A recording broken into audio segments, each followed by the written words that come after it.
Hello అండి, అందరికీ welcome back to our channel. నేను ఇవాళ అయితే సొరకాయ తప్పిలెంట్ అయితే చేస్తున్నానండి. మేమైతే సొరకాయ తప్పిలెంట్ అంటాం, మరి మీరేదంటారు నాకైతే కామెంట్లో కామెంట్ చేయండి. ముందుగా అయితే నేను ఒక చిన్న సొరకాయని తీసుకొని ఇలా తురుముకొని ఇందులోకి ఒక కప్పు అయితే పచ్చెనపప్పు అయితే ఒక 10 మినిట్స్ అలా నానబెట్టేసుకొని తీసుకున్నాను.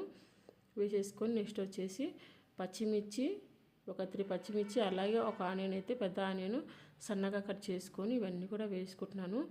దీన్ని మ్యాష్ చేసుకొని వేసుకుంటే మనకి మంచిగా అంతా కూడా క్రిస్పీగా అంతా కలుస్తుంది, మనకి మంచిగా ఫ్రై అవుతుంది. అందువల్ల నేనైతే ఇలా వేస్తున్నాను. మీకు ఎలా కావాలంటే అలా వేసుకోండి. ఈ సొరకాయ తప్పిలెంట్ అనేది చాలా బాగుంటుందండి. మీరు కూడా అయితే ఒకసారి అయితే ట్రై చేయండి, ఎవరైనా తెలియని వాళ్ళు అయితే. ఇప్పుడైతే రుచికి సరిపడా సాల్ట్ అయితే వేసుకుంటున్నాను.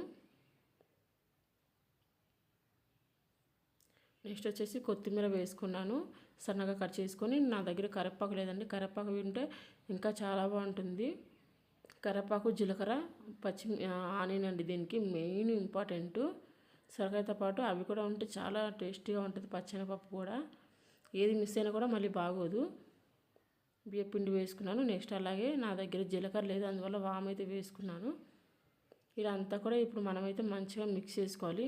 మనకి మధ్యలో మళ్ళీ పిండి సరిపోలేదు అనుకుంటే మనం మళ్ళీ చూసుకొని అడ్జస్ట్ చేసుకుంటూ మనం పిండి అయితే వేసుకోవాలండి.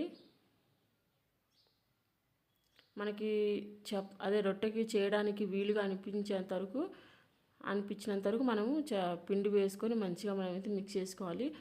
మళ్ళీ మనం ఎక్కువ గట్టిగా రావాలి కదా రొట్టెకి అని చెప్పేసి మనం ఎక్కువ పిండి వేసి కలిపేసుకుంటే గట్టిగా మనకి సొరకాయ తక్కువైపోయి మనకి పిండి ఎక్కువైపోయి సొరకాయ తక్కువైపోయి మనకి టేస్ట్ అంతగా బాగోదు. మనకి ఇది సాఫ్ట్గానే ఉండాలి. మనకి రొట్టెకి మనకి తట్టడానికి వీలుగా ఉంటే చాలు, సాఫ్ట్గానే ఉండాలి. మీరు ఆయిల్ అయినా ఫ్రై చేసుకోవచ్చు, లేదంటే మనకి దోశ పెన్నం ఉంటుంది కదా దాని మీద అయినా సరే చేసుకోవచ్చు అండి. కొంచెం లైట్గా ఆయిల్ వేసుకొని పైన చుట్టూరు మళ్ళీ పైన వేసుకొని కాల్చుకుంటే అలా కూడా బాగుంటుంది టేస్ట్ అయితే. నేను ఎక్కువగానే ఆయిల్లోనే ఫ్రై చేస్తూ ఉంటాను. చూసారు కదా, ఇలా కలుపుకొని పక్కన పెట్టేసుకోవాలి. ఇప్పుడైతే కడాయిలో ఆయిల్ వేసుకొని స్టవ్ వెలిగించుకొని హీట్ చేసుకోవాలి.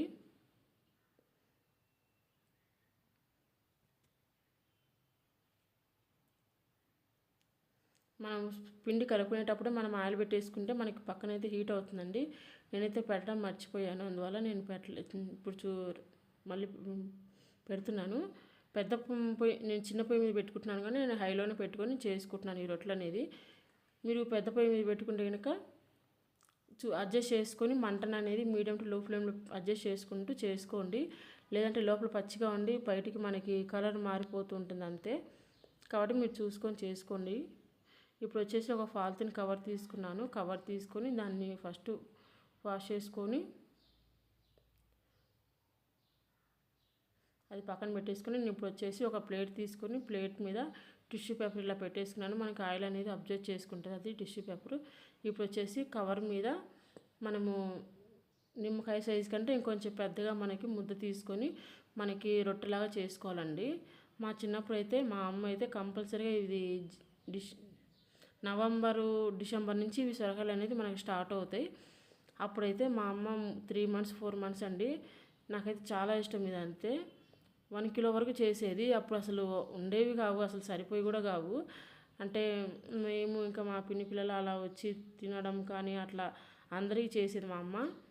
అది కూడా మా అమ్మ పని నుంచి వచ్చిన తర్వాత చేసి పెట్టేది. అయినా కూడా చాలా ఇష్టంగా, ఎంతో ఇష్టంగా తినేవాళ్ళము. అసలు అప్పుడు అది సరిపోయి కాదు. ఇప్పుడు కొంచెం పిండి కలిపితేనే అదే 2 రోజులు ఉంటుందండి. అదే అంటే చేసేస్తాము, కానీ ఆ రొట్టెలే అయిపోవట్లేదు, తప్పిలెంట్లే అయిపోవట్లేదు. మళ్ళీ నెక్స్ట్ డేకి ఒక 2-3 ఖచ్చితంగా మిగులుతున్నాయి. చూసారు కదా, ఇలా చేసుకొని అలానే మందంగా కాకుండా పలుచగా కాకుండా చేసుకొని ఇలా ఆయిల్లో వేసుకొని ఫ్రై చేసుకోవాలి. మీలో ఎంతమంది ఇలా చిన్నప్పుడు తిన్నారు అనేది నాకైతే కామెంట్లో కామెంట్ చేయండి. మీకు ఎన్ని మెమరీస్ ఉన్నాయనేది నాకైతే చెప్పండి.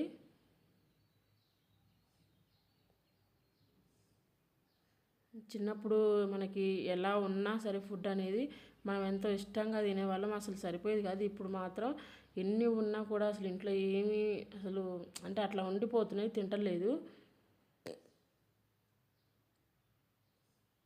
చూసారు కదా, ఇలా గోల్డెన్ బ్రౌన్ కలర్లో మనం కాల్చుకోవాలండి. రొట్టె అనేది మొత్తం కూడా కాల్చుకొని ఇలా మంచిగా, అంటే మనకి వెంటనే కాలవదు కదా, మనం మీడియం టు లో ఫ్లేమ్లో మంటను అడ్జస్ట్ చేసుకుంటూ కాల్చుకుంటే టేస్ట్ అనేది చాలా బాగుంటుంది. మంచిగా ఫ్రై అవుతుంది అంతా కూడా.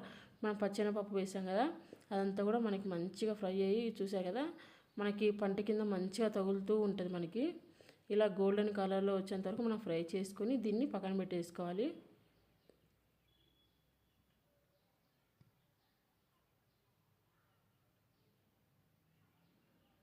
మళ్ళీ అలానే నెక్స్ట్ ఇంకోటి కూడా చేసుకొని సేమ్ అలా ఆ ప్రాసెస్లోనే చేసుకొని ఇప్పుడు ఆయిల్లో వేసేసుకోవాలి.